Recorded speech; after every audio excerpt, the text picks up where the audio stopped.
저희들이 함께 묵상하고 있는 매일 성경 열왕기상 2장에는 다윗이 자신의 죽을 날을 바라보면서 아들 솔로몬에게 유언을 남기는 것을 저희들이 보게 됩니다.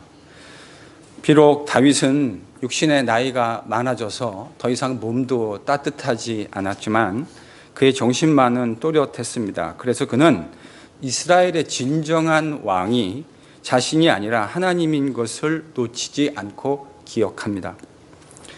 그래서 그는 하나님의 대리 통치자로서 이스라엘의 왕이 하나님의 법인 언약의 헌장인 토라에 순종해야 한다는 사실을 자신만 알고 있었던 것이 아니라 그의 아들 솔로몬, 이제 이스라엘의 세 번째 왕이 되어야 할 아들에게 분명하게 유언으로 남기게 됩니다.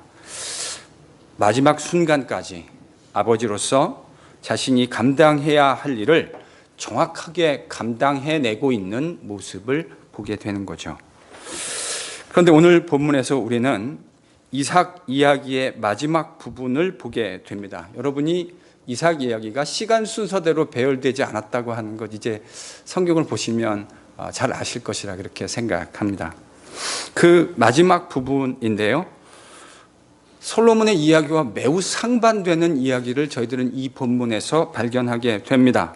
오늘 본문에 등장하는 이삭 가족의 이야기는 이삭의 가정이 어떻게 하나님의 뜻과 그분의 방법을 떠나서 자신들의 소견에 옳은 대로 행동하고 있는지를 있는 그대로 여과 없이 우리에게 보여줍니다. 여러분, 본문 1절, 2절에서 이삭은 이제 나이가 많아졌습니다. 그리고 자신의 마지막을 준비하고 있었습니다. 그래서 그는 자신의 큰 아들 에서를 불러다 놓고 죽기 전 마지막으로 그의 큰 아들 에서를 축복하려는 계획을 세웁니다. 물론 이삭이 그의 아들 에서를 축복한다는 것 그 자체에는 아무런 문제도 없습니다. 지극히 당연한 일이죠. 근데 여기를 잘 보면 저희는 문제점을 발견하게 됩니다. 뭐가 문제일까요? 여러분, 그것은 이삭이 에서를 축복하려 했던 내용을 보면 알 수 있습니다. 28절, 29절을 같이 한번 읽어보겠습니다. 28절, 저희 본문에는 있지 않지만 27장 28절, 29절을 저희가 한 목소리로 같이 읽겠습니다. 같이 읽어볼까요? 시작. 여러분이 읽으셨던 28절과 29절은 이제 이삭이 그의 아들 에서, 실제로는 야곱에게 축복하고 말았지만 원래는 에서에게 하려는 축복이지 않았습니까? 근데 그 에서의 축복을 보면 두 가지 내용이에요. 첫 번째 28절은 이 땅에 기름진 것으로 그의 아들에게 축복하려고 하는 것을 저희들이 볼 수 있습니다. 이 자체로 보면 아무 문제가 없는 듯 보입니다. 그런데 나중에 에서와 이삭이 나누는 대화를 보면 이것 자체에도 문제가 있다는 것을 알 수 있어요. 아버지가 아들에게, 그것도 쌍둥이 아들에게 지금 축복을 하려면 각각의 아들에게 적절한 축복을 내려야 하는 것 아닙니까? 그런데 지금 이삭의 마음속에는 온통 에서에 대한 축복으로만 가득했지 야곱에 대한 배려는 전혀 보이지 않습니다. 참 이상할이 많지. 창세기가 그 내용을 우리에게 구체적으로 다 디테일을 보여주지 않기 때문에 왜 이삭이 야곱을 그렇게 대했는지에 대해서 저희는 완벽하게 추론해낼 수는 없습니다. 그러나 분명한 사실은 이삭의 축복 내용 가운데 야곱이 차지하고 있었던 자리는 거의 없었던 것으로 보입니다. 문제죠. 그런데요, 더 큰 문제가 있습니다. 더 큰 문제는 29절입니다. 여러분이 읽으셨던 29절, 제가 다시 한번 읽어드리겠습니다. 만민이 너를 섬기고 열국이 내게 굴복하리니 내가 형제들의 주가 되고 내 어머니의 아들들이 내게 굴복하며 너를 저주하는 자는 저주를 받고 너를 축복하는 자는 복을 받기를 원하노라. 문제점 찾으셨습니까?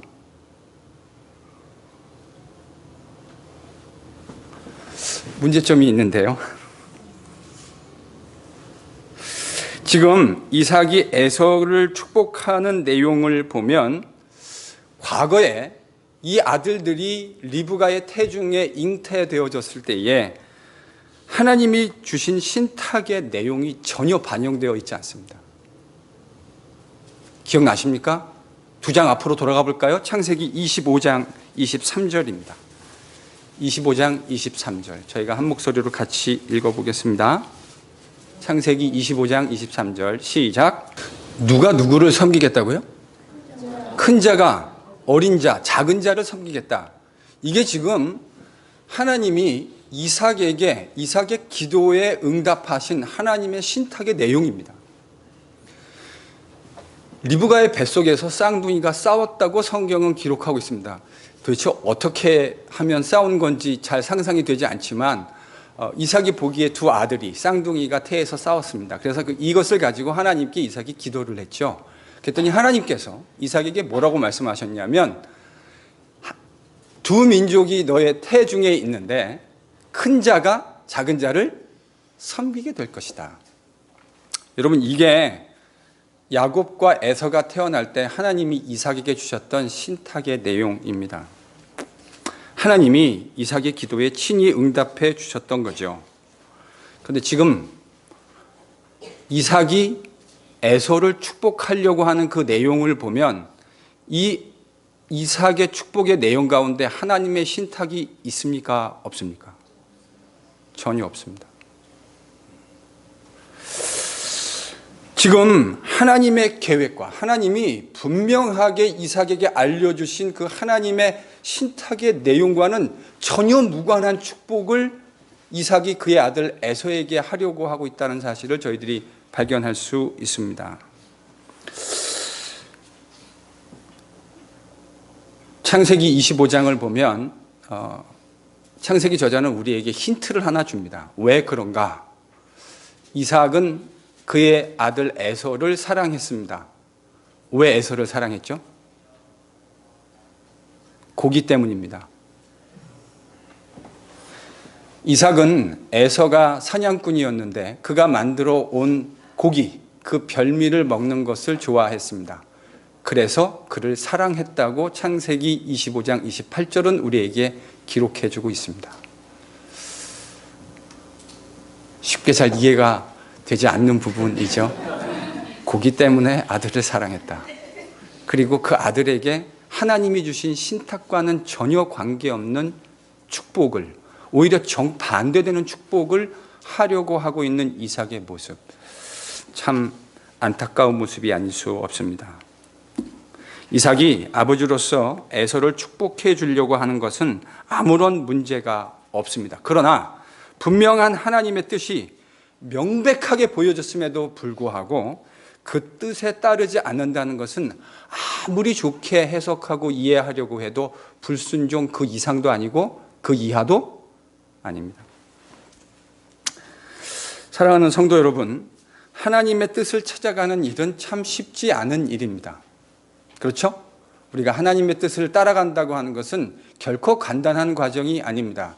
그 과정 속에서 우리는 우리가 보기에 성경을 가지고 우리가 신앙인으로서 판단하기에 옳은 판단들, 우리가 옳다고 생각하는 얼마든지 그런 생각들을 가질 수 있고 그것을 공동체의 사람들과 나눌 수 있습니다.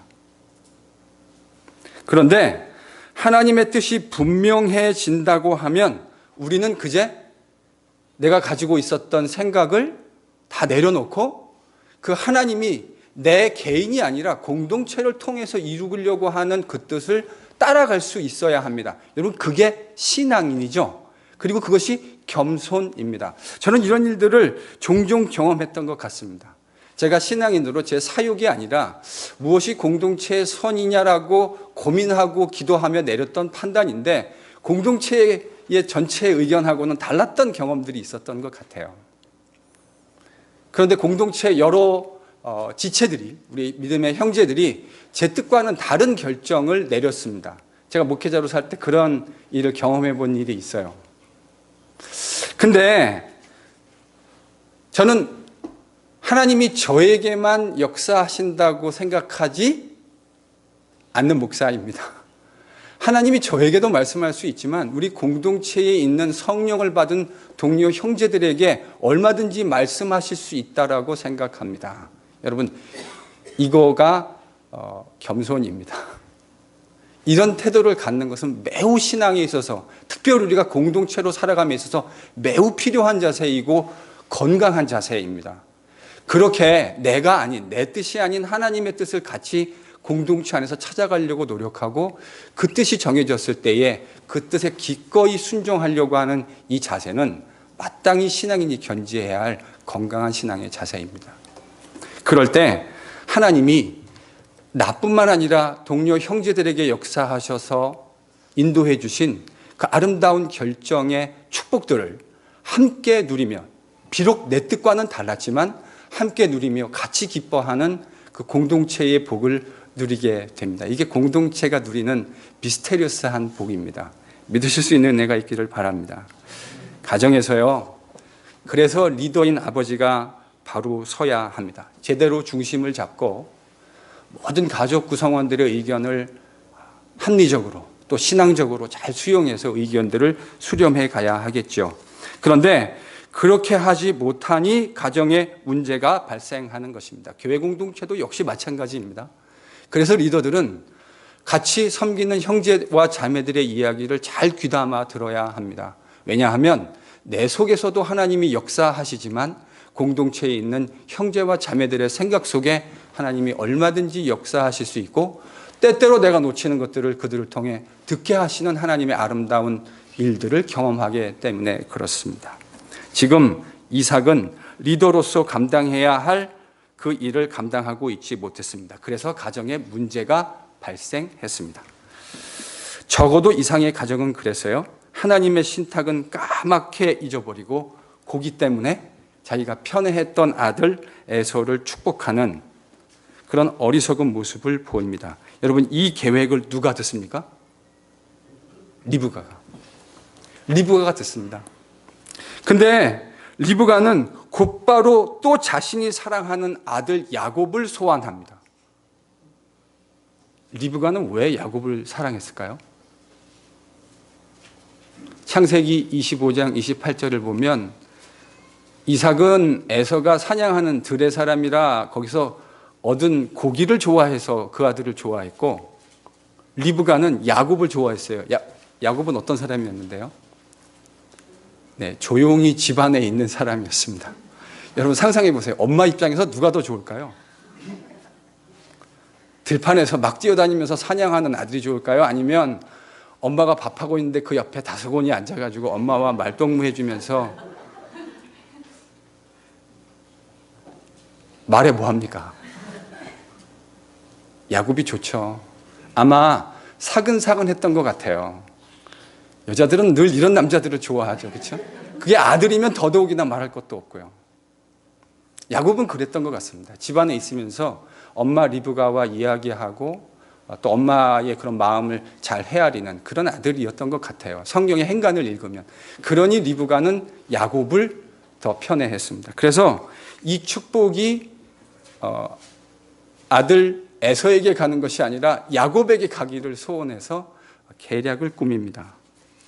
그래서 그의 아들 야곱에게 염소 새끼 2마리를 잡아오라고 명령합니다. 그러면 자신이 이삭이 좋아하는 음식 너무나 잘 알고 있으니 그걸 가지고 별미를 만들 것이고, 그걸 가지고 마치 에서인 것처럼 위장해서 들어가서 축복을 받으라고 이야기합니다.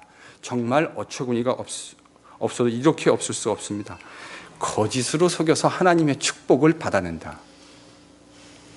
그럼 이게 상식적입니까? 지금 거짓으로요, 아버지를 속여가지고 하나님의 축복을 받아내겠다고 하는 생각을 가지고 있습니다. 여러분, 리브가가 이삭의 계획을 알았을 때 뭐라고 이야기했어야 했을까요? 리브가가 지금 이삭의 계획을 알아차렸잖아요. 눈치를 챘잖아요. 그럼 뭐라고 얘기했어야 됩니까? 남편, 하나님의 신탁을 기억하시오. 하나님이 이 아이들을 우리에게 허락하셨을 때 뭐라고 말씀하셨습니까? 어째서 그것을 잃어버리고 계십니까? 큰 자가 작은 자를 섬기리라고 하나님 아버지께서 친히 말씀하여 주시지 않았습니까? 기억하시기 바랍니다. 여러분, 이렇게 이야기해야 되는 거 아닙니까? 저는 신앙생활 하다가 제가 저희 집사람하고 같이 신앙생활을 하는데 제가 정신을 잠시 놓치고 잘 못 차리고 있으면 하나님이 저희 아내를 통해서 마땅히 들어야 할 이야기를 듣게 하십니다. 여러분, 이거 축복이죠. 저는 이 부부가 누릴 수 있는 신앙인의 축복 가운데 이게 정말 아름다운 축복이라고 생각합니다. 아내가 잘못하고 있을 때 제가 하나님의 말씀으로 무엇이 옳은 것인지를 이야기해주고, 혹시 제가 정신줄을 놓고 있을 때 아내가 저에게 마땅히 걸어가야 할 신앙인의 이야기를 해주면 제가 그 이야기를 듣고, 아, 그렇구나, 내가 놓치고 있었구나, 또 이게 돌이키게 됩니다. 근데 지금 리브가 그렇게 합니까? 그렇게 하지 않습니다. 여러분, 이렇게 이야기해 주는 것이 믿음의 사람이 살아가야 할, 걸어가야 할 정도입니다. 리브가의 이야기를 들은 야곱이 펄쩍뜁니다. 엄마의 계획을 들은 야곱이 펄쩍뛰어요. 뭐라 그럽니까? 형은 털이 많은 사람이고 나는 털이 없는 매끈매끈한 사람인데, 아버지가 나를 만져보시면 필이 확인되면 내가 거짓말한 것이 탄로가 나면 복은 고사하고 저주를 받을까 두렵습니다. 이렇게 야곱이 이야기합니다. 여러분, 이 이야기가 어떻게 들리십니까? 지극히 상식적이고 지극히 당연한 이야기로 들리지 않습니까? 그런데요, 이거에 대해서 반응하는 리브가의 반응이 더 기가 막히게 만듭니다. 너의 저주는 내게 돌리고 너는 내가 시키는 대로 해. 이게 리브가의 대답입니다. 여러분, 사람이 자기가 이루려고 하는 야망에 눈이 멀면 이렇게 됩니다. 정상적인 판단을 할 수 없을 뿐만 아니라 주변에서 매우 지극히 상식적이고 논리적인 이야기를 하고 있는데 그 이야기를 못 들어요. 왜요? 지금 리브가의 마음속에는 온통 뭐로 가득해요? 어떻게 해서든지 야곱을 축복해 줘야 되겠다고 하는 이 야망으로 가득한 거예요. 그러니 마땅히 들려야 할 이야기가 들리지 않습니다. 저는 리브가가 보여주는 행위를 보면 이런 말이 생각이 납니다. 목적이 선하면 방법은 별로 중요하지 않다. 저희들이 한국에 있을 때 이런 얘기 또 많이 했죠. 뭐로 가도 서울만 가면 된다. 지금 이 멘탈리티가 그거 아닙니까? 정확하게 리브가가 어떤 마음으로 야곱을 축복하려고 했는지 성경 기자는 우리에게 분명하게 보여주지는 않습니다. 어쩌면 리브가는 하나님의 신탁의 내용을 잘 기억하고 있었을는지도 몰라요. 그런데 지금 하는 내용을 보면 별로 그러지 않았을 가능성이 더 많아 보입니다. 여러분, 정말 목적이 선하면 그 방법은 어떠해도 상관없는 겁니까? 사랑하는 성도 여러분, 하나님이 이루시려는 거룩한 뜻은 그 방법 또한 반드시 거룩해야 합니다. 제가 NEGPC 지난주에 취임하면서 여러분들에게 그렇게 말씀드렸습니다. 저는 과정과 절차를 매우 중요하게 생각하는 목사라고. 기억나십니까? 여러분, 과정과 절차가 매우 중요합니다. 하나님의 뜻을 이루어내려는 그 목적도 당연히 선해야 되겠지만 그것을 이루어가는 과정도 반드시 하나님의 성품을 담지해낼 수 있어야 합니다. 그래야 하나님이 일하시는 것이 됩니다. 이제 저희들이 보게 될 거예요. 이 인간의 방법으로 이루려고 했던 것들 어떻게 하나님이 다 무력화시키고 하나님의 방법으로 이 일을 이루어 가시는지를 저희들이 창세기 내러티브를 보면서 보게 될 겁니다. 오늘날에 이런 교인들이 적지 않으신 것 같습니다. 목적이 선하면 방법은 어찌되든 상관없다라고 생각하는 이 별로 바람직하지 못한 멘탈리티가 교회 안에도 적잖이 스며들어 있는 것을 보게 됩니다. 하나님은 그분의 선한 뜻을 이루기 위한 방법으로 하나님의 백성의 인내를 때때로 사용하실 때가 참 많이 있는 것 같습니다. 비록 더디 가는 것 같아도 하나님의 뜻을 알고 묵묵히 하나님의 방법으로 인내하면서 걸어가게 될 때에 우리는 하나님이 일하시는 참다운 아름다움의 그 열매들을 맛보게 될 겁니다. 그래서 뭘 강조하자고요? 과정, 절차. 매우 중요한 일입니다. 우리 앞으로 그렇게 과정과 절차를 중요하게 생각하며 걸어갈 겁니다. 빨리 가려는 마음만 내려놓으면 됩니다. 빨리 무엇을 이루려고 하는 생각만 내려놓으면 돼요. 그러면 그 절차가 얼마나 오래 걸리든지 하나님의 방법으로 인내하면서 걸어가면 되는 거죠. 뭐만 내려놓으면 돼요? 우리가 이루려고 하는 그 욕구만 내려놓으면 돼요. 하나님이 이루실 것을 기대하고 천천히 가면 됩니다. 여러분, 이 스토리를 읽어보면 남편 이삭이 하나님의 신탁의 내용을 망각하고 있었다고 한다면, 그래서 자신의 소견에 옳은 대로 행하려고 했다고 생각한다면, 그의 아내 리브가는 방향 자체는 근본적으로 하나님이 가려고 하는 방향이 맞았지만 그것을 이루어가는 방식에 있어서 지극히 인본주의적인 형태를 띠고 있는 것을 보게 됩니다. 이걸 좀 달리 표현하면 이삭은 하나님의 신탁의 내용을 망각하고 있었다고 한다면 리브가는 그 신탁을 이루어 가시는 하나님의 선하신 방법을 지금 망각하고 있는 것입니다. 그래서요, 지극히 당연한 반론을 제기하는 아들 야곱의 이야기를 이런 지하에 그냥 묵살해 버립니다. 지금 리브가가 자기가 그렇게 사랑하는 아들 야곱에게 얼마나 기가 막힌 교육을 했는지를 우리는 창세기 내러티브를 읽어가면서 뼈저리게 깨닫게 될 겁니다. 지금 자신이 원하는, 자신의 욕망에 눈이 어두워서 자신이 원하는 그 일을 이루기 위해서 수단과 방법을 가리지 않고 하나님의 축복도 인간의 방법으로 받아내겠다고 하는 이 리브가의 발상이 이후에 자신이 원하는 것은 그것이 어떤 선한 방법이든지 고민하지 않고 수단과 방법을 가리지 않는 야곱의 모습 속에 그대로 투영되어 있는 것을, 오버랩되어 있는 것을 여러분 보시지 않습니까? 우리가 보게 될 겁니다. 한두 번이 아니라 야곱의 가치관 안에 리브가의 가치관이 그대로 들어있는 것을 우리가 보게 될 거라는 말입니다. 그러면서 우리는 놀라게 될 겁니다. 말로 하는 교육 중요합니다. 저는 말로 하는 교육 매우 중요하다고 생각합니다. 그런데 더 무서운 교육이 있습니다. 뭐죠? 행동으로 보여주는 교육입니다. 이게 더 무섭습니다. 더 파급 효과가 큽니다. 제가 예전에 목회하면서 있었던 에피소드 하나를 여러분에게 이야기할까 합니다. 저는 이민 1.5세 이세권 청년들을 가르쳤던 적이 있습니다. 첼튼햄 교회에서. 이 청년들의 신앙을 가르치면서 사역 초기치가 가장 고민했던 게 뭐냐면 주일날 예배 드리는 것을 이 청년들에게 가르치는 겁니다. 그게 삶의 우선순위. 우리가 크리스찬으로 주일날 다른 것보다 무엇보다 하나님께 예배 드리는 거, 이게 제일 중요하다. 이거 가르치느라고 제가 한 2, 3년을 이 청년들하고 스트러글을 했던 것 같습니다.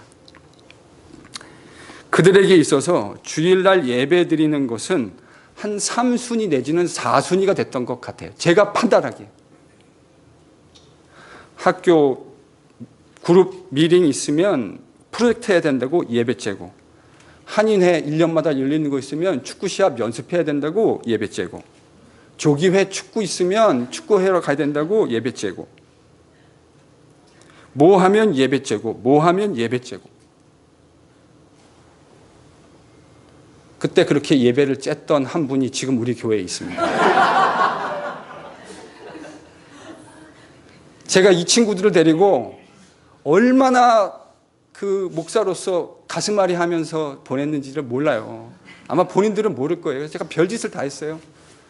제가 사람이 나이스하잖아요. 그래서요, 대놓고 얘기하면 무안해 할까봐 예배 다 드리고 예배 째고 조기회에서 축구 땀 뻘뻘 흘리면서 뛰고 있는 이 형제들을 찾아가서 커피 사가지고, 냉커피, 아이스 커피 사가지고, 얼마나 목이 타냐, 예배 째고 축구하는데 얼마나 목 타냐, 그래서 아이스 커피 던킨에서 그거 사가지고 가서 좀 찔리라고, 나이스하게 찔리라고. 근데 이 인간이 말들을 안 듣더라고요. 그렇게 참 고생했습니다. 한 3년 동안. 그런데요, 제가 가만히 봤더니 이 아이들의 부모님들이 똑같은 일을 하고 있었다는 것을 제가 발견하게 됐습니다. 이분들이 교회의 집사님들이세요. 근데 비즈니스 해야 되면 예배 안 오시고, 요즘같이 날씨가 좋잖아요. 그러면 무슨 유혹이 있죠? 푸른 초장을 거니고 싶은 유혹이 생깁니다. 제가 골프 치지 말라는 말이 아닙니다. 저 운동하는 거 되게 좋아합니다. 건강하게 취미를 하는 거 아주 좋습니다. 근데 그것이 예배보다 우선순위가 되어서는 곤란하지 않겠습니까? 그 얘기를 하는 거죠. 골프 있으면 예배 째고 가시고, 여러분 어떻습니까? 아이들이 보여주는 신앙인의 삶의 모습과 부모, 집사님들이 보여주는 신앙의 모습이 정확하게 똑같지 않습니까? 그래서 이 청년들에게 어떻게 주일날 예배 드리는 것이 삶의 우선순위가 될 수 있느냐 하는 그 신앙생활의 가장 중요한 베이직, 이걸 가르치기 위해서 참 고군분투하고 있었던 어느 토요일이었습니다. 주일날 사역을 위해서 설교 준비를 다 맞춰놓고, 제 스타일이 조금 미리 준비하는 스타일이거든요. 이미 설교가 다 준비가 되고, 그리고 토요일을 이제 기도하면서 원고들을 다시 가다듬고 묵상하고 있는 시간을 보내고 있었는데, 몸이 매우 좋지 않았습니다. 그래서 열을 재어봤더니 온도가 103도, 104도를 가리키고 있었습니다. 해열제를 먹어도 101도 이하로 내려가지 않는 거예요. 그래서 혹 청년부 예배, 이제 내일이면 주일 예배를 제가 인도해야 되는데, 혹 인도하지 못할 가능성이 있으니 담임 목사님께 전화를 드려서 상황을 보고해 드렸습니다. 여차하니 제가 설교 못할 일이 생기면 목사님 청년부에 가서 설교해 주셔야 됩니다. 그 목사님 누구신지 아시겠죠? 네. 지난주에 오셨던 그분입니다. 전화를 드려서 목사님, 부목사가 담임 목사님한테 저 내일 예배 못 갈 수도 있습니다, 목사님. 그러니까 설교 준비가 다 되긴 했는데 죄송하긴 한데 목사님 설교 한 편 새로 만드셔가지고 토요일 날 그것도 담임 목사님 주일 설교 주일 준비하셔야 되는데 어쩌겠습니까? 제가 어떻게 할 수 있는 방법이 없잖아요. 그래서 다 말씀드리고 청년부 리더들에게도 사실을 알리고 기도를 부탁했습니다. 이제 기도하고 토요일 날 밤에 약을 먹고 잠을 청했어요. 근데 토요일 밤 내내, 주일 새벽 내내 끙끙 앓면서 보냈습니다. 전혀 상태가 호전되지 않는 거예요. 주일 아침에 무거운 몸을 일으켜서 해열제 먹고 다시 온도를 쟀는데 제 기억에 정확하게 102도를 가리키고 있었습니다. 해열제 먹고 쟀는데요. 도무지 설교하는 것 무리겠다라고 판단했습니다. 그래서 난생 처음으로 나도 주일날 이렇게 드디어 한번 팔자 편하게 주일 예배를 한번 핑계 좋잖아요. 째보게 되는구나 생각하고 있었는데 누워있는데 영 마음이 편하지 않은 거예요. 그래서 주님께 누운 채로 기도했습니다. 주님, 제가 주님 앞에 지금 어리광 부리는 거 아니지 않습니까? 앉아 있는 것도 이렇게 머리가 핑핑 도는데, 그리고 몸이 부들부들 떨려서 말도 제대로 이렇게 하지 못하는 상황이었어요. 말하면 부들부들 떨리니까 이게 목소리가. 이런 상태로 어떻게 서서 설교하겠습니까? 하나님, 이렇게 기도했습니다. 그리고 마음을 편하게 다 그분께 설명드렸다 생각하고 편하게 누워서 잠을 자려고 누웠는데 계속 마음이 불편한 거예요. 이리 뒤척 저리 뒤척 하다가 주님이 제가 계속 기도하는데 이렇게 말씀하시는 것 같아요. 너 가서 그냥 좀 설교하면 안 되겠냐? 참고로 저는 제가 스스로를 뭐라고 규정한다고 말씀드렸습니까? 말씀의 사역자. 저는 제가 말씀 전하는 이 기회를 너무 귀한 것으로 생각합니다. 절대 그걸 째고 싶은 마음이 있는 게 아니에요. 그걸 하나님이 잘 아시고 있을 것이라고 제가 믿고 하나님께 그렇게 기도를 하는데도 하나님이 편안한 마음을 이제 편안하게 좀 릴리스 해 주실 만도 한데 안 해주시는 거예요.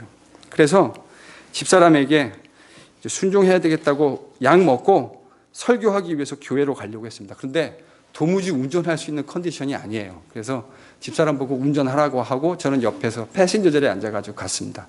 집에서 교회까지 대략 30분 정도가 걸렸는데 정말 30분 내내 덜덜덜덜 떨면서 갔습니다. 근데 참 이상한 일이 생겼어요. 가는 내내 제가 떨었는데 그 덜덜덜 오한이 들어서 떨었는데 집사람이 그 파킹장에다가 차를 딱 대는 순간 갑작스럽게 몸 안에 있던 그 오한기가 싹 사라지는 것을 느꼈습니다. 정말 신기한 경험이었어요. 제가 온도계가 없어서 재보진 않았는데 제 느낌에 열은 여전히 있었던 것 같습니다. 왜냐하면 계속 얼굴에 화끈화끈하고 기운이 있었거든요. 제가 설교하러 오지 못할 것이라고 생각하고 예배 준비하고 있었던 청년부 지체들이 저를 보고 모두들 깜짝 놀랐습니다. 아니 목사님 온도가 지금 104도가 왔다 갔다 하신다면서요. 그래가지고 설교하실 수 있겠습니까? 여하간 저는 최선을 다해 하나님의 말씀을 전했습니다. 그리고는 집에 와서 뻗었습니다. 그리고 얼마가 지난 후에 저는 왜 하나님께서 저에게 그와 같은 일을 허락하셨는지를 청년부 지체들의 입을 통해서 깨닫게 되었습니다. 이 형제들이 아마도 이 일이 있은 후에 치킨집에 모여가지고 그때 이야기를 교제하다가 했던 모양이에요. 그런데 그때까지만 해도 학교, 축구, 운동, 비즈니스 이런 것만 오면 그 교회 가는 주일 예배는 늘 3순위, 4순위로 밀려있던 청년들이 고열 속에서 자신들의 담당한 목사가 설교하는 모습을 눈으로 목격하고 난 다음에 자신들이 주일 예배에 대해서 얼마나 태만하고 나태한 태도로 임했는지에 대해서 반성하고 회개하는 시간을 가졌다는 거예요. 어디서요? 치킨집에서. 지들끼리 이야기를 하다가. 그러면서 그 청년부 회장, 제가 볼 때 주일 예배의 개념이라고는 유일하게 가지고 있는 딱 한 명이었는데 그 청년부 회장이 저한테 이렇게 얘기하는 거예요. 목사님, 하나님께서 왜 고열 속에서 목사님에게 설교하라고 하셨는지 자기가 이제 깨닫게 되었노라고 저에게 이야기해 주었습니다. 저도 그때 깨달았습니다. 이 청년들이 육신의 부모에게 어떻게 주일날 예배드려야 하는지 삶의 우선순위를 배우지 못하니 영적인 부모가 되는 목사에게 이게 우리가 절대로 가볍게 생각할 수 없는 것이구나 하는 것을 귀로 듣는 것이 아니라 뭘로 볼 수 있게 만들어 주신 거예요? 눈으로. 그들의 눈으로 볼 수 있게. 그래서 제가 그때 깨달았어요. 하나님이 왜 제 마음속에 그렇게 평안함을 주시지 않고 여러분 그쯤 되면 평안함을 주셔야 되는 거 아닙니까? 제가 앞으로 104도 되면 저 설교하러 안 올 겁니다. 장로님한테 연락해서 제가 지금 도무지 상식적으로 설교할 수 없는 상황입니다. 이렇게 말씀드릴 거예요. 저는 그게 상식적이라고 생각합니다. 근데 그날 하나님은 저에게 그 상식적인 일을 하지 못하도록 마음에 내내 불편함을 주셨습니다. 그리고 저는 그때 하나님이 저를 그들의 영적인 부모가 되어서 그들이 육신의 부모에게 받지 못한 훈련을 받게 하시기 위해서 제 육체를 잠시 사용하셨다는 사실을 깨닫게 되었습니다. 그 일 이후로 저는 하나님께서 청년부 형제들의 주일 예배 참석 문제를 한결 가볍게 해주시는 경험을 할 수 있었습니다. 물론 모두가 다 순종했던 건 아닙니다.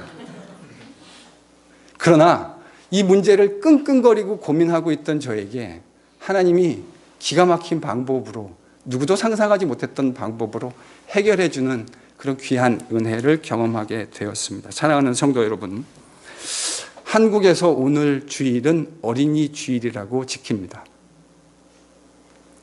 우리 신앙의 자녀들, 자녀가 없으신 분들은 우리 교회 안에 있는 믿음의 아이들에게 어떤 신앙의 모습을 물려주시겠습니까?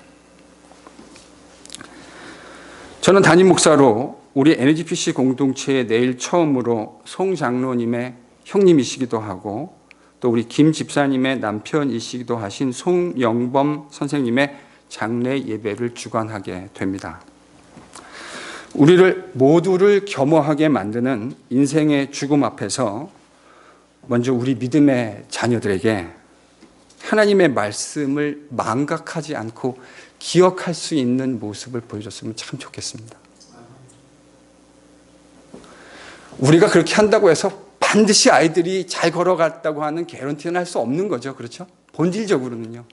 그러나 그 말씀을 기억하고 지키기 위해서 몸부림치는 부모의 모습을 보며 자라난 아이들이 자신들의 삶 속에서 그와 같은 상황이 벌어질 때 여러분 보고 배운 것을 할 수 있는 가능성이 많지 않겠습니까? 그러니 그 아이들 앞에서 주님 말씀을 기억하려고 몸부림치는 모습을 보여주십시다.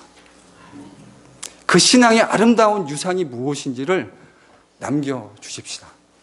여러분이 열심히 벌어서 돈 몇 푼 그 아이들에게 더 남겨주려고 하지 마시고 그 아이들이 제대로만 돼 있으면요, 하나님이 그 아이들 인생 인도에 가시면서 여러분에게 풍성하게 공급해 주셨던 것처럼 그 아이들에게도 풍성하게 공급해 주실 거예요. 여러분 그거를 믿는 게 믿음이죠. 그러니까 바로 우리가 걸어가야 되지 않겠습니까?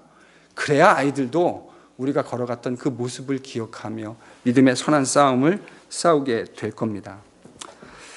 그리고요, 목적만 선하면 방법은 어찌되든 상관없다고 이야기하는 세상의 조류 앞에서 하나님의 그 귀한 목적을 이루기 위해서 방법까지도 신실하게 고민하는 부모의 모습을 아이들에게 보여줄 수 있었으면 좋겠습니다. 아이들이요, 세상에 나가면 세상이 이야기해주는 그 달콤한 속삭임에 수도 없이 노출될 거라고요.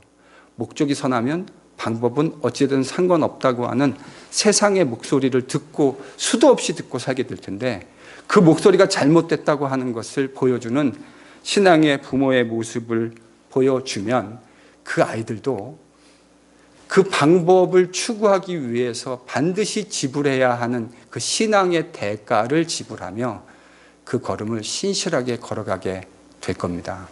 사랑하는 NGPC 공동체 여러분, 우리가 하나님의 말씀과 하나님의 방법을 망각하지 않는 거룩한 공동체가 될 수 있기를 바랍니다. 하나님이 우리 공동체를 아름답게 인도해 가실 겁니다. 기도하겠습니다.